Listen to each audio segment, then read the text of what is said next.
The fluorescent lights buzzed faintly in the corridors of Grant Memorial Hospital, one of the largest and most tightly regulated medical centers in downtown Chicago. Emily Carter moved through the crowded ER with practiced ease, clipboard in hand, weaving between patients on stretchers and nurses checking vitals. She'd worked this shift 100 times before. To her, the sterile smell of antiseptic, the soft beeping of monitors, and the occasional shouts of doctors calling out orders felt almost routine. She thought she had seen it all. But that night would be different. It started with the doors slamming open, a gust of summer night air and shouts cutting into the hum of controlled chaos. 2 paramedics burst in, pushing a gurney at breakneck speed. On it lay a man mid-30s, blood soaking through a once-white dress shirt, chest rising and falling in sharp, uneven gasps. The lead paramedic called out vitals in a clipped voice. Gunshot wounds, multiple entries, rapidly declining blood pressure. A couple of nurses instinctively stepped forward before freezing in place. Emily's eyes darted to the nurse's station where a man in a dark gray suit appeared, his hospital ID clipped perfectly straight, bearing the unmistakable logo of MedCore Systems. Mark Lydon, Hospital Operations Manager, corporate through and through. He folded his arms and spoke in a voice that carried over the noise. "No ID, no police clearance, no treatment," he said flatly. His gaze swept the room, daring anyone to challenge him. Emily's stomach tightened. She heard a nurse near her murmur under her breath, then stepped back. The attending physician barely glanced up from a clipboard before turning away. The staff didn't speak, but their silence roared in Emily's ears. The man on the gurney let out a strangled gasp. His pulse monitor shrieked a warning tone. Emily felt her heart thud painfully against her ribs. This wasn't just protocol. This was a death sentence. Her hands twitched at her sides. Every instinct told her to move, to help, but she knew what stepping forward meant in a place like this. MedCore Systems didn't tolerate deviations. Corporate policy wasn't a guideline here, it was law. Breaking it meant blacklisting, losing her license, maybe worse. Emily's breath came shallow and fast. The man's chest hitched again, his breath shorter, the monitor blaring now. Nobody else moved. They had already chosen silence. Emily didn't remember making the decision. One moment she stood frozen, the next her hands were sliding on gloves, reaching for the trauma kit. The room seemed to shrink around her. She blocked out the disapproving stares, the sharp intake of breath from a young nurse nearby. She didn't meet Mark Lydon's gaze as she stepped toward the gurney. Her focus tunneled onto the patient, his skin cold, pulse barely a thread beneath her fingers.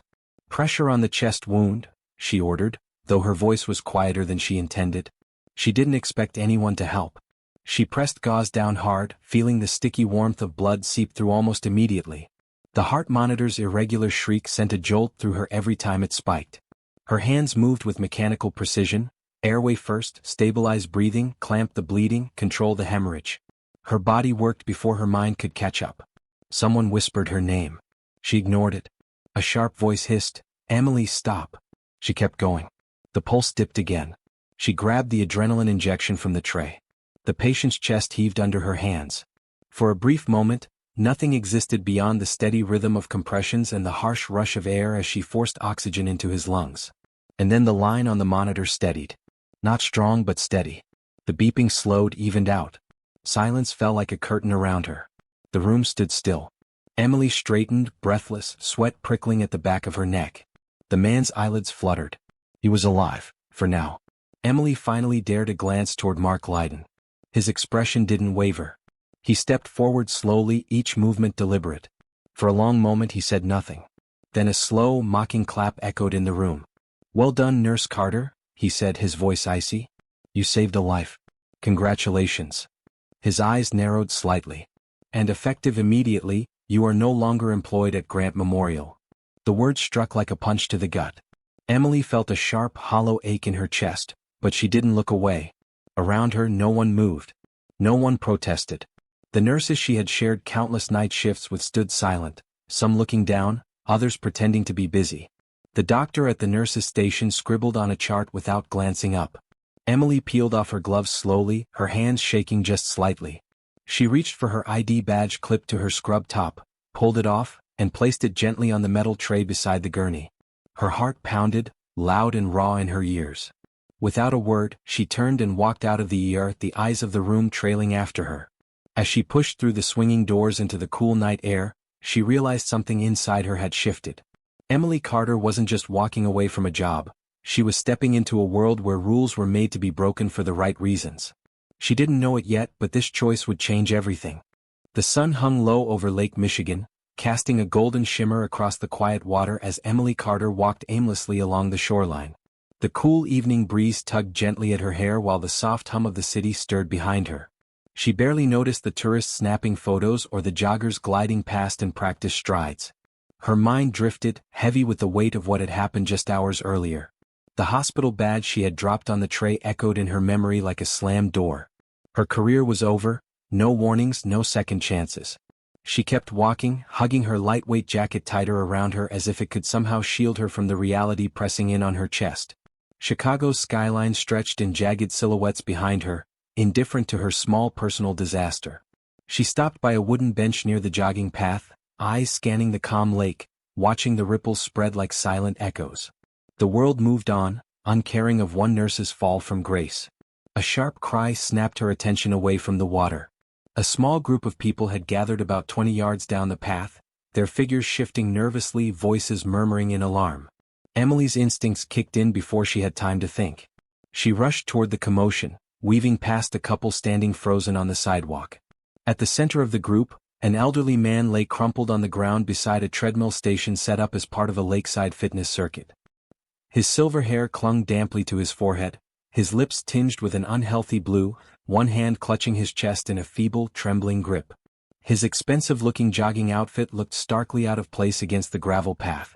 Someone was calling 911 in a shaky voice, another stood filming with a phone. No one moved toward him. Emily dropped to her knees, the rest of the world fading into a distant blur. She pressed her fingers against the man's neck, searching for a pulse. Nothing. Her heartbeat surged in her ears, but her hands stayed steady. "Sir?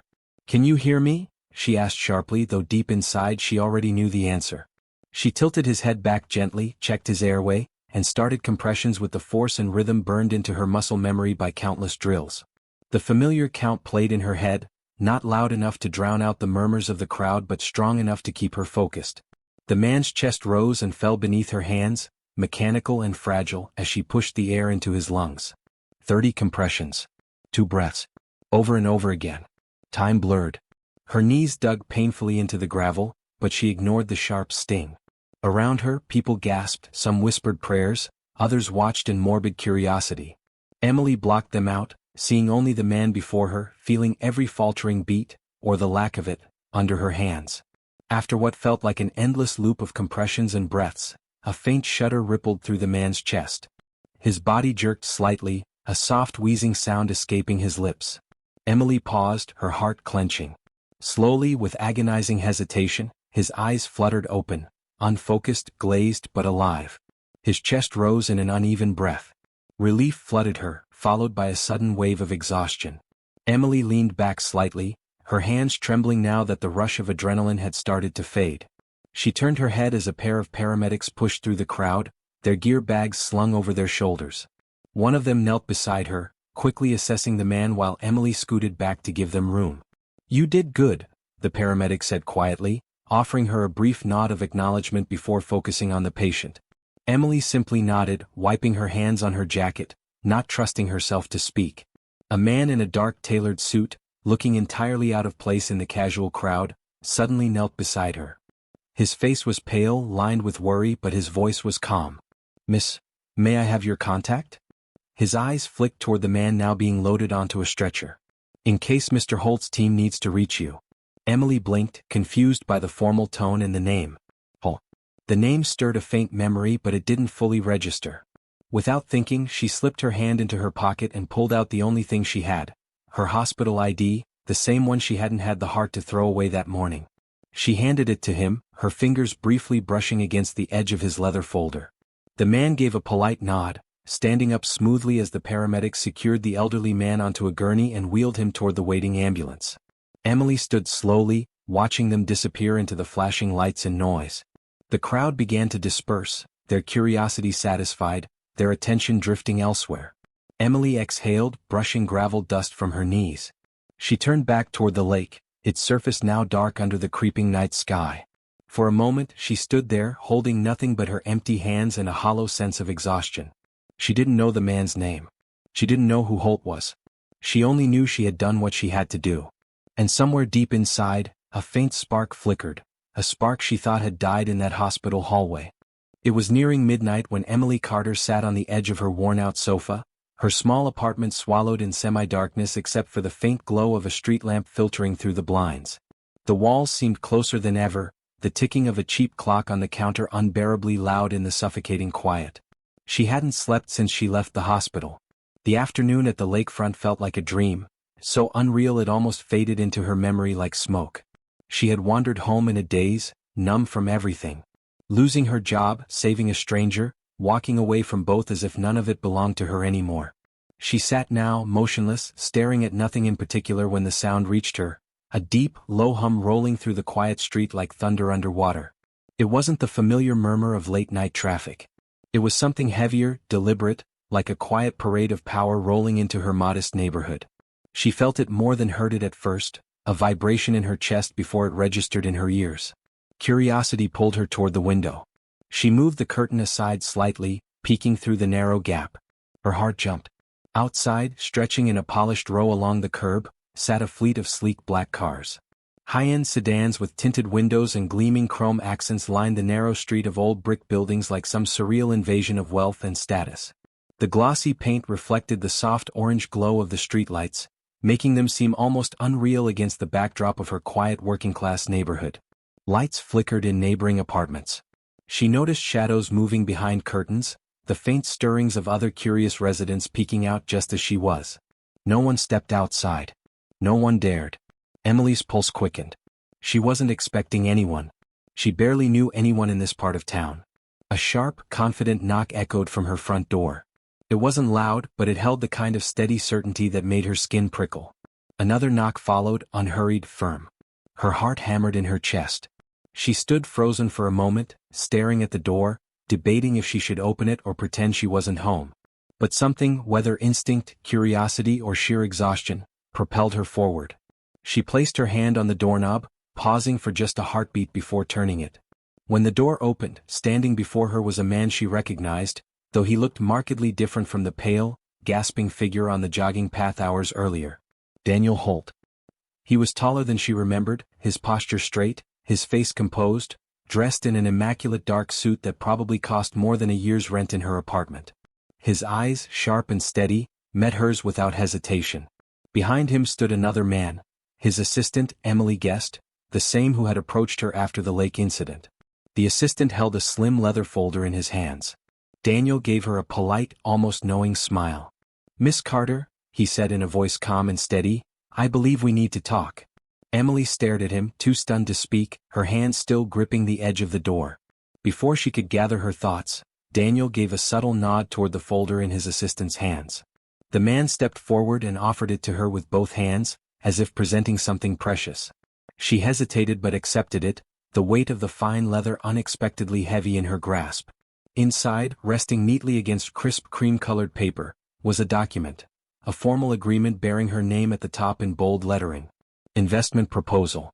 Her eyes scanned the first lines, the legal language crisp but unmistakable.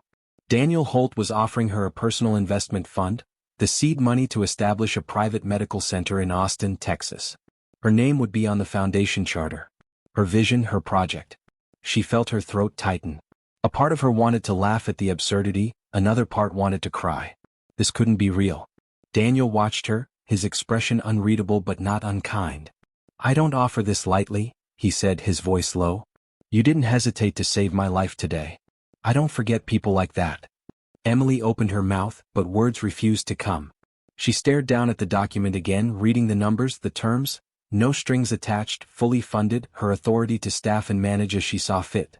Daniel gave her a small, almost boyish smile. "I'd like you to join me for dinner tomorrow, to discuss this opportunity." He said it gently, like an invitation, not a command. Emily could only nod. Her mind spun with questions, doubts, fears, but underneath it all, a strange flicker of something else stirred. Hope maybe. Or something stronger. Daniel dipped his head slightly in farewell. 7 o'clock. I'll send a car. With that, he turned, the assistant following, both disappearing into the silent procession of luxury cars. Emily stood in her doorway long after they were gone, the folder clutched tightly against her chest, the midnight air cool against her skin. She wasn't sure what had just happened. She wasn't sure what tomorrow would bring. But for the first time in a long time she felt something more powerful than fear. Possibility. The next evening, as the Texas sun melted into the horizon, Emily Carter sat in the back seat of a sleek black sedan gliding smoothly through the streets of downtown Austin. The soft hum of the engine barely registered over the storm of thoughts swirling in her mind. She watched through the tinted window as the city passed by, a mix of glass towers, tree-lined avenues, and crowded patios buzzing with life. This wasn't Chicago. This wasn't home. And yet, somehow, she felt as though she belonged in this unfamiliar city more than she ever did in the sterile hallways of Grant Memorial. The car eased to a stop in front of a towering glass building. It wasn't just a restaurant. It was a statement. The name glowed discreetly above the grand entrance, a place known only to those who could afford to dine behind its walls. A valet opened her door with a courteous nod, ushering her inside.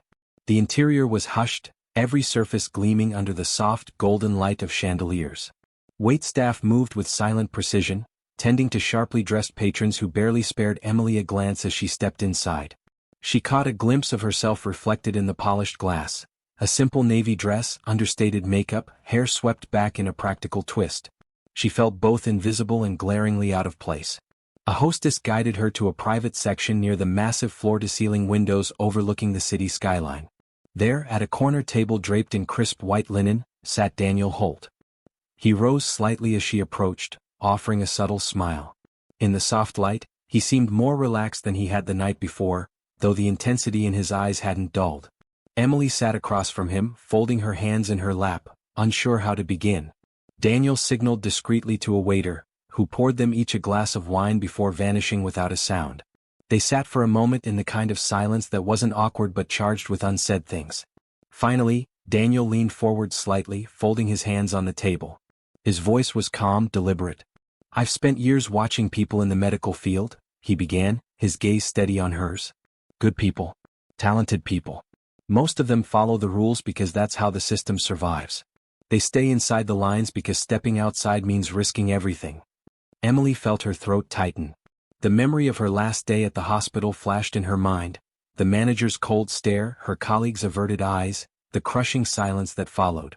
Daniel continued, his tone soft but unwavering. "I've seen doctors look the other way. Nurses stand still when action was needed. Administrators bury their heads in policies. And I've funded enough hospitals to know this isn't rare, it's the norm."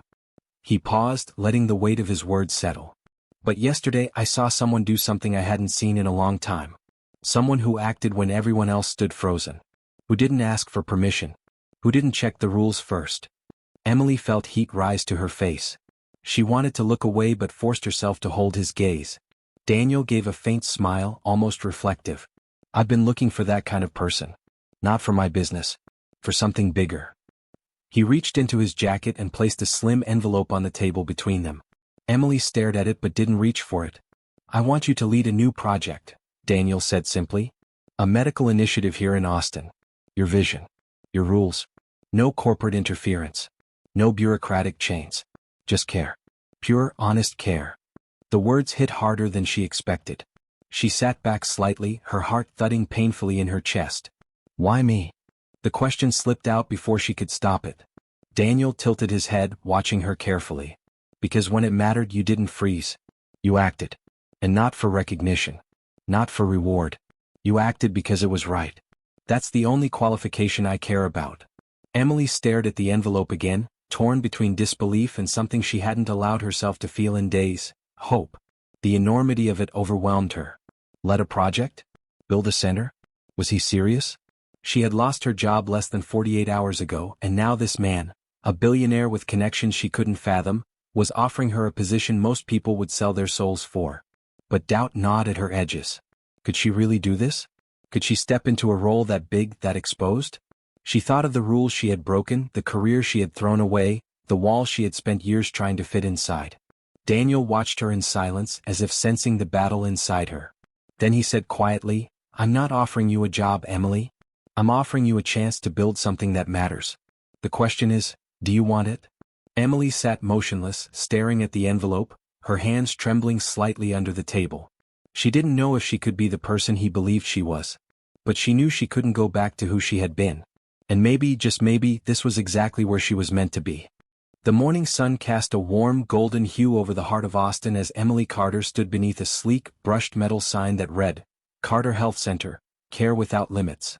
The letters gleamed softly in the early light, standing bold against the glass facade of the newly opened building.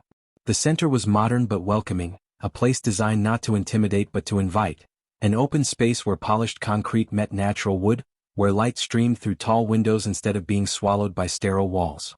Months had passed since that night in Chicago when everything she thought defined her came crashing down, and yet this moment felt more real than anything that came before. The grand opening was modest by design. No speeches, no pomp, no media frenzy. Just a gathering of doctors, nurses, volunteers, and community members, some curious, others simply hopeful.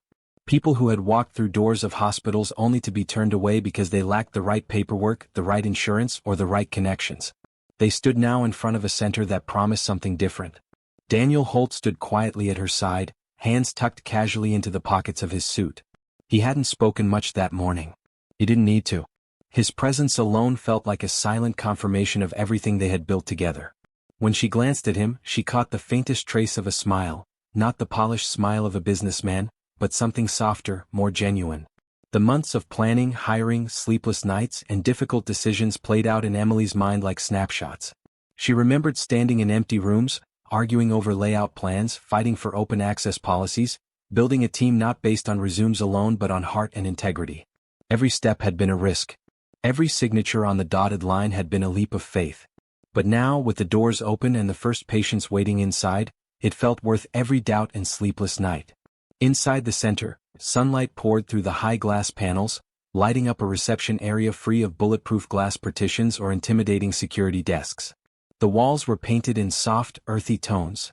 Colorful artwork, much of it donated by local artists, adorned the corridors. The waiting area didn't feel like a holding cell but more like a living room with comfortable chairs, soft lighting, and even a small coffee bar. Emily insisted it should feel human, not clinical.